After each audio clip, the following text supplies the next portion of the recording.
Donc j'ai créé Ecos Ingénierie en 2004.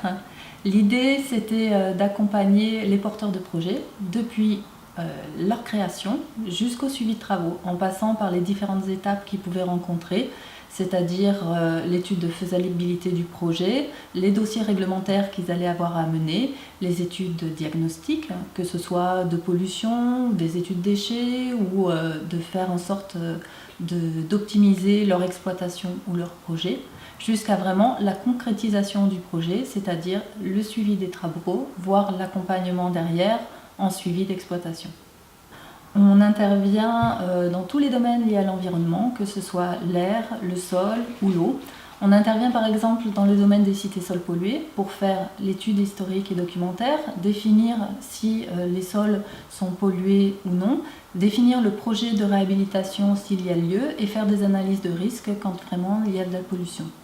On intervient aussi dans les domaines de l'assainissement, que ce soit en contrôle de la qualité des eaux ou bien pour dimensionner des projets de bassins de rétention ou de stations d'épuration. Bien sûr, pour tous ces projets, derrière, il faut faire un dossier réglementaire de demande d'autorisation, souvent au titre du Code de l'environnement. Et là, nous accompagnons le porteur de projet dans la rédaction de son dossier et puis lors de tout son suivi de l'instruction par l'administration derrière. Nous nous sommes aussi diversifiés dans les domaines tels que la qualité de l'air, pour lesquels nous avons mené une habilitation spécifique. Nous sommes maintenant habilités CROFRAC pour mesurer la qualité de l'air intérieur dans les écoles. Donc la taille de nos projets, elle est très variable. Ça va depuis la petite étude d'assainissement pour un particulier, une habitation individuelle, un aménagement d'une ZAC ou carrément un chantier de réhabilitation comme on peut l'avoir à l'Estac, où là c'est un chantier de 8 millions d'euros de travaux que l'on suit en maîtrise d'œuvre complète.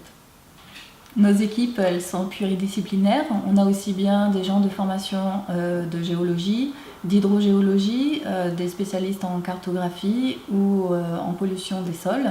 Ce sont des équipes qui sont jeunes et dynamiques et qui partagent notre philosophie qui est vraiment l'accompagnement client et la réactivité.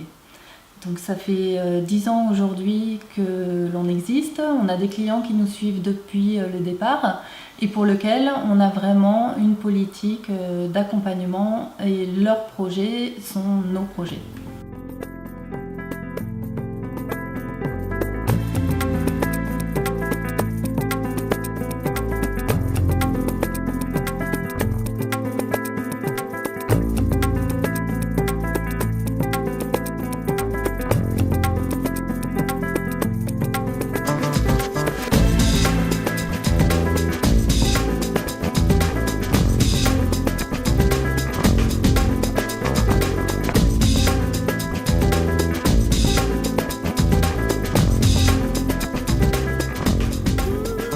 Aujourd'hui, on se trouve à Sisteron sur un chantier de curage d'un piège à matériaux. À ce jour, donc, on a pour mission de vérifier les paramètres de turbidité, d'oxygène dissous, afin d'étudier l'impact du chantier sur la faune et la flore et surtout de tirer une sonnette d'alarme si certains seuils sont dépassés. Donc, pour ce faire, il y a un programme de mesures qui est mis en place, avec des mesures avec un appareil portatif en amont et en aval du chantier.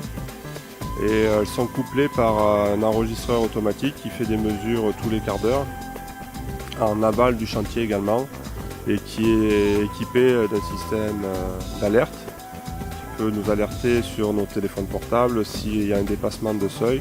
L'objectif de cette mission est vraiment d'étudier l'impact des travaux et surtout qu'il en ait le moins possible, afin de préserver la faune et la flore de la rivière.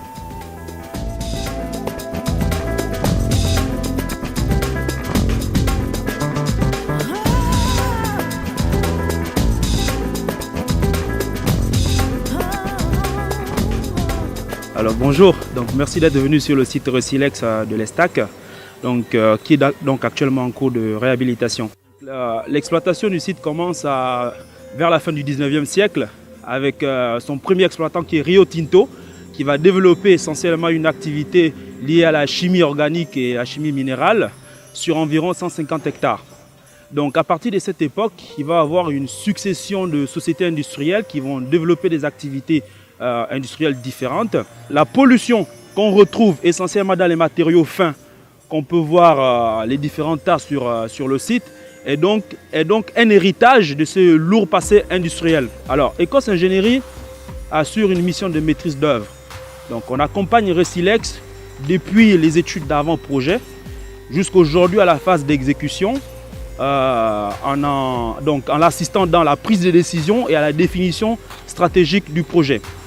Donc, moi, en tant que chargé de suivi de travaux, je suis en permanence sur le chantier, donc j'assure au quotidien le suivi des travaux, des terrassements, d'étanchéité. D'autre part, je suis au quotidien la pollution des matériaux. Si vous voulez, les matériaux qui sont confinés dans l'alvéole doivent répondre à des critères chimiques qui sont aussi actés par arrêté préfectoral. Donc de façon quotidienne, je veille à ce que ces matériaux répondent à ces critères chimiques. D'un autre côté, j'effectue aussi également un suivi environnemental qui consiste à gérer et à traiter les eaux polluées du site de manière à les rejeter dans l'environnement conformément aussi aux exigences réglementaires. De façon accessoire, je coordonne également l'intervention de certains sous-traitants ou prestataires de services sur différentes problématiques qui sont essentiellement liées aux travaux de réhabilitation.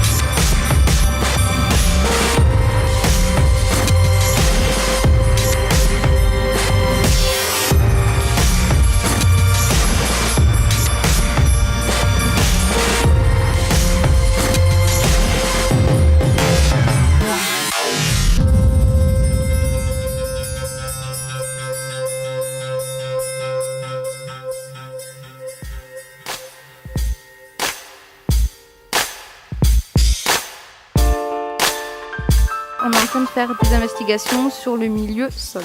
Dans le milieu sol, il y en a deux types en fait. Il y a soit la pollution en elle-même et tout ce qui est géotechnique. Donc moi je suis bien sûr sur la pollution. Donc là je fais plusieurs sondages pour essayer d'évaluer, d'abord de faire des prélèvements pour analyse et voir les polluants éventuels ou en quelle quantité on va dire. Et ensuite voir le type de déchets qu'il y a. Au préalable, on a fait une partie, tout ce qui est études, synthèse de données, collecte, etc. pour essayer de bien faire un historique précis du site.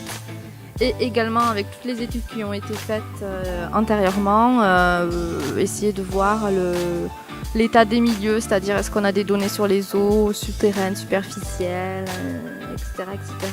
Le but étant de pouvoir proposer plusieurs solutions d'aménagement en vue de sa réhabilitation ou requalification.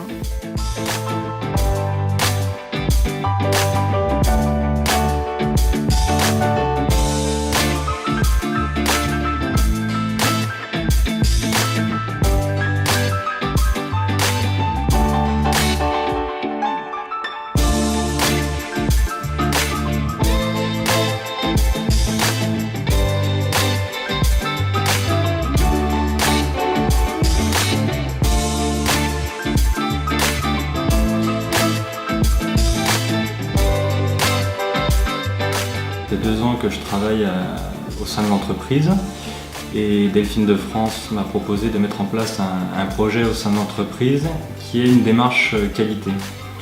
Le but, c'est de mettre en place un système de management qui gère l'ensemble de la qualité pour l'ensemble de nos prestations qu'on propose à nos clients.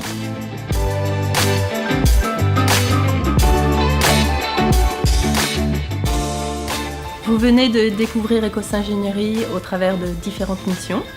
Nous sommes basés à Aix-en-Provence, dans le sud de la France, mais nous intervenons sur tout le territoire. Donc n'hésitez pas à nous contacter, vous avez certainement des projets à nous confier.